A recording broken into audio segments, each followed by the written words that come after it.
अगर sector rotation निकालने के लिए देखते हैं कि बैंक निफ्टी और निफ्टी में बजट का क्या इफेक्ट आया, देन एक एक सेक्टर का एनालिसिस करें। तो बैंक निफ्टी ने बजट के बाद वाले दिन यहाँ देखिए एक डोजी कैंडल बनाई, तो इसी डोजी कैंडल के हाई और लो को मार्क कर लेते हैं डायरेक्शन के लिए। तो बैंक निफ्टी अगर 52,000 के ऊपर अगर यहाँ कंसोलिडेशन करके ब्रेकआउट दे तो हम बाइंग के लिए जा सकते हैं, और अगर 50,800 के नीचे अगर क्लोजिंग करने लगे तो हम बैंक निफ्टी में सेलिंग के लिए जाएंगे।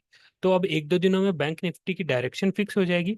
इसी तरह अगर निफ्टी को देखें तो निफ्टी ने भी बजट के बाद में डोजी कैंडल बनाई है, तो इसी कैंडल के अपन लो को मार्क कर लेते हैं जो है 24,300 के आसपास, और इसी को हाई को मार्क कर लेते हैं जो है 24,530 के आसपास। इसी तरह निफ्टी भी अगर अपने हाई को ब्रेक करे जो 24,500 के ऊपर क्लोजिंग मिले तो हम सेक्टर रोटेशन में बाइंग के लिए जाएंगे, और नीचे की तरफ अगर क्लोजिंग करने लगे 24,300 के तो सेक्टर रोटेशन में अपन सेलिंग देखेंगे। अब एक एक सेक्टर को देखें तो सेक्टर में सबसे पहले बात करते हैं एफएमसीजी सेक्टर की। बजट वाले दिन का हाई मार्क कर लेते हैं 62,500।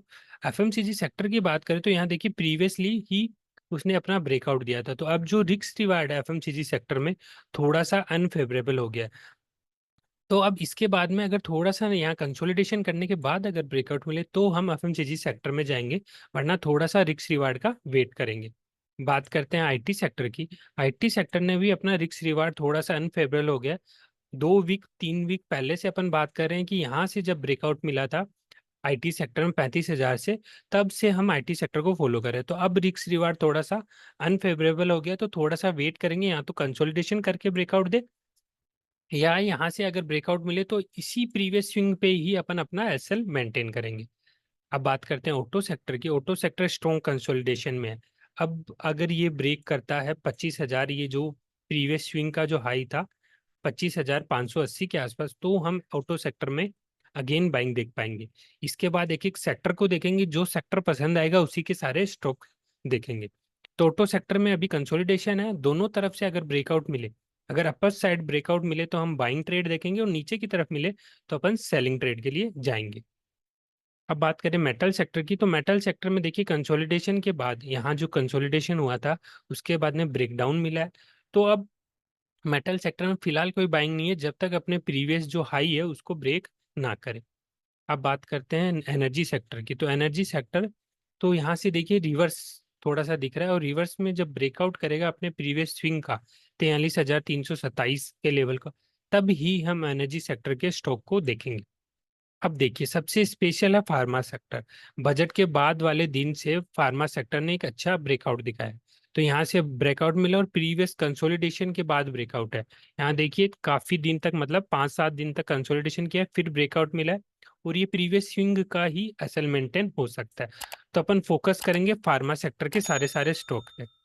फार्मा सेक्टर के स्टॉक्स की बात करें तो ये कोई बाइंग रिकमेंडेशन नहीं है, सेलिंग रिकमेंडेशन नहीं है, अपन केवल प्रोसेस को समझ रहे। तो यहाँ देखिए जैसे ही सेक्टर ने ब्रेकआउट दिया वैसे स्टॉक ने भी ब्रेकआउट दिया।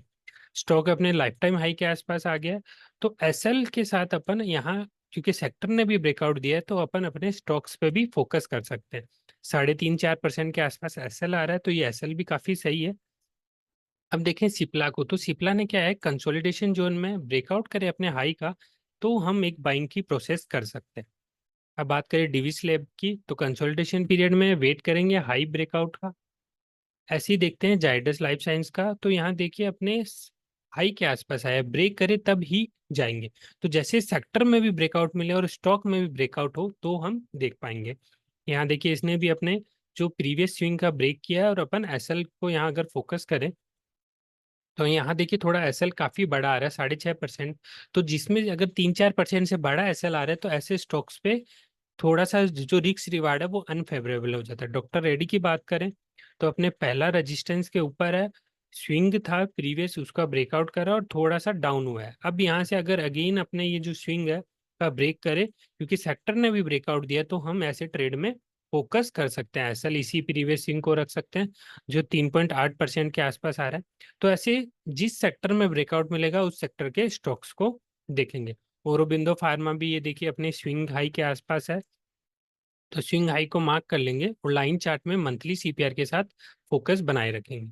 ग्लैंड फार्मा की बात करें कंसोलिडेशन है, हाई ब्रेक करने के बाद ही ट्रेड देखेंगे। अब यहाँ देखिए आईपीसी लैब की बात करें तो इसने अपना ये जो प्रीवियस कंसोलिडेशन का ब्रेक किया और थोड़ा सा रिवर्स किया। अपना एसएल देखते हैं तो एसएल कितने परसेंट के आसपास आ रहा है, 4% के आसपास। मतलब इस सेक्टर के जो स्टॉक्स है उन पे फोकस किया जाता है, क्योंकि सब में जो एसएल है 3-4% के आसपास आ रहा है। अब बात करते हैं आगे की सेक्टर की। तो पीएसयू बैंक सेक्टर की बात करें तो कंसोलिडेशन पीरियड में जब तक प्रीवियस स्विंग का ब्रेक नाम गिरे तब तक वेट करेंगे। अब बात करते हैं नेक्स्ट सेक्टर की। प्राइवेट सेक्टर बैंक की बात करें, क्योंकि बैंक निफ्टी एक रिजेक्शन जोन से नीचे की तरफ आ रहा है, तो अपन अभी प्राइवेट सेक्टर बैंक में पोजीशन बनाने के लिए वेट करेंगे जब तक अपनी प्रीवियस स्विंग जो 26,250 के ऊपर क्लोजिंग ना मिले। निफ्टी रियलिटी की बात करें तो यहाँ देखिए सीपीआर के आसपास से कंसोलिडेशन कर रहा है, स्विंग हाई को ब्रेक करे तब ही हम बाइंग के लिए वेट करेंगे। दोनों ई में यहाँ देखें तो डाउन ट्रेंडिंग की तरफ आने लगे, क्रॉसओवर भी हो गया है। तो अगर अब जब तक स्विंग हाई को ब्रेक नहीं करे तब तक वेट करके चलेंगे। मीडिया की बात करें तो मीडिया भी कंसोलिडेशन है, अच्छी सेलिंग आई है बजट वाले दिन। तो स्विंग जो हाई था 2108 के आसपास ब्रेक करे तो ही हम मीडिया सेक्टर के स्टॉक्स पे फोकस करें। अब यहाँ देखिए कंज्यूमर ड्यूरेबल जो सेक्टर था, बजट वाले दिन की अगर कैंडल की बात करें तो यहाँ देखिए ये एक स्ट्रॉन्ग बुलिश कैंडल बनी है। उसके बाद में उसने अपना जो स्विंग था उसका ब्रेकआउट किया। तो अब थोड़ा सा फोकस किया जा सकता है एसएल सेक्टर में। ऐसा एसएल की देखें तो यहाँ से देखिए सेक्टर में एसएल आ रहा है लगभग 4% के आसपास। तो कंज्यूमर ड्यूरेबल में जो भी स्टॉक्स है वो अपने सेक्टर में ब्रेकआउट मिला है, तो जो स्टॉक ब्रेकआउट कर रहे हैं और 3-4% के आसपास एसएल मेंटेन हो रहा है वैसे स्टॉक्स को देखा जा सकता है।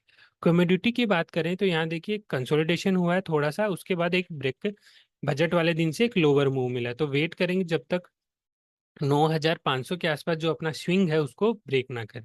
तो ऐसे अपन एक एक सेक्टर पे फोकस करेंगे और जो सेक्टर में ब्रेकआउट आया है उसी सेक्टर पे फोकस करेंगे और उसी सेक्टर के स्टॉक्स को देखेंगे। वीडियो पसंद आए तो लाइक एंड सब्सक्राइब करिएगा। Thank you.